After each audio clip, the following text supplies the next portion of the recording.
గణేశాయ నమః. శ్రీ సరస్వతి నమః. శ్రీ గురుభ్యో నమః. వక్లరా వ్యాసప్రోక్త భాగవత మహాపురాణం యథాతథంగా చెప్పుకున్నాం. ప్రతి శ్లోకం దాని అర్థం. ఇందులో భాగంగా నిన్నటి వరకు 8 స్కందాలు పూర్తి చేశాం. 12 స్కందాల్లో 9వ స్కందాన్ని మరి 81 భాగాలుగా చెప్పుకున్నాం. ఈరోజున 82వ భాగాన్ని చెప్పుకుందాం. చెప్పుకునే ముందు వ్యాస భగవాను ప్రార్థన చేసుకుందాం. వ్యాసాయ విష్ణు రూపాయ వ్యాస రూపాయ విష్ణవే నమో వై బ్రహ్మణిధయే వాసిష్ఠాయ నమో నమః. ఆంజనేయం మహావీరం బ్రహ్మ విష్ణు శివాత్మకం తరుణార్క ప్రభం శాంతం ఆంజనేయం నమామ్యహం. సదా నింబవృక్షస్య మూలాధివాసాత్ సుధాశ్రావణం తిక్తమప్యప్రియంతం తరుం కల్పవృక్షాదికం సాధయంతం నమామీశ్వరం సద్గురుం సాయినాథం. సమర్థద్గురు సాయినాథ్ మహారాజ్ కీ జై. పురుహోత్రస్త్వనోః పుత్రస్తస్సాయుః సాత్వతస్తతః భజమానో భజర్దివ్యో వృష్ణిర్దేవా వృధోంతకః. సాత్వతస్య సుతాః సప్త మహాభోజశ్చ మారిష భజమానస్య నిమ్లోచి కింకిణో దృష్టిరేవ చ. ఏకస్యామాత్మజాః పత్న్యాం అన్యస్యాం చ త్రయః సుతా శతాజిచ్చ సహస్రాజిద్ అయుతాజితి ప్రభో. అను యొక్క కుమారుడు పేరు పురుహోత్రుడు. అతని కుమారుడి పేరు ఆయువు.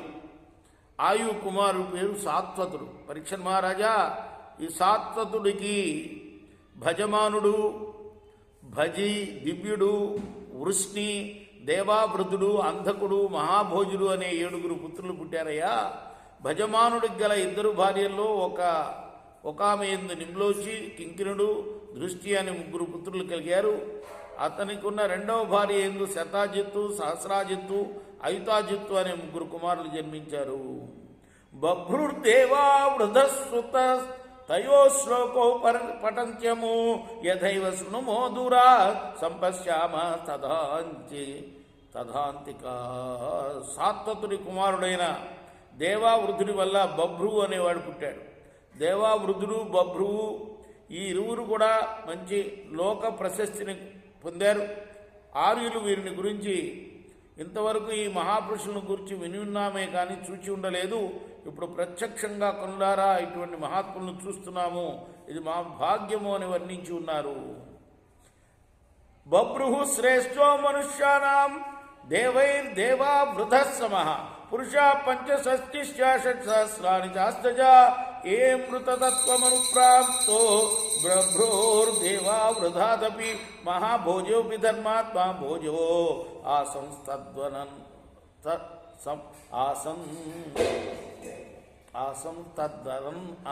తదన్వయే. బభ్రువు చాలా శ్రేష్టమైనవాడు. దేవావృధుడు దేవతతో సమానుడు. ఈ 20 ఉపదేశాల ప్రభావం చేత 14,065 మంది అమృతత్వాన్ని అంటే ముక్తిని పొందారు. మృతం లేని చోటనే ముక్తి అంటే మళ్ళీ చావు ఉండదన్న దాన్నే అమృతం అంటారు. అమృతం అంటే అది అర్థం. సాత్వతుని కుమారుల్లో ఒకడైన మహాభోజుడు కూడా ఎంతో ధర్మాత్ముడు. పరంపరగా వర్ధిల్లిన అతని వంశం వారు అందరూ కూడా భోజులు అని వ్యవహరింపబడారు. ఈ భోజవంశం గురించి వంశాన్ని చరిత్రలు చదువుకుంటున్నాము ఈ 9వ స్కందంలో. కృష్ణార్పణమస్తు. సాయి కృష్ణ.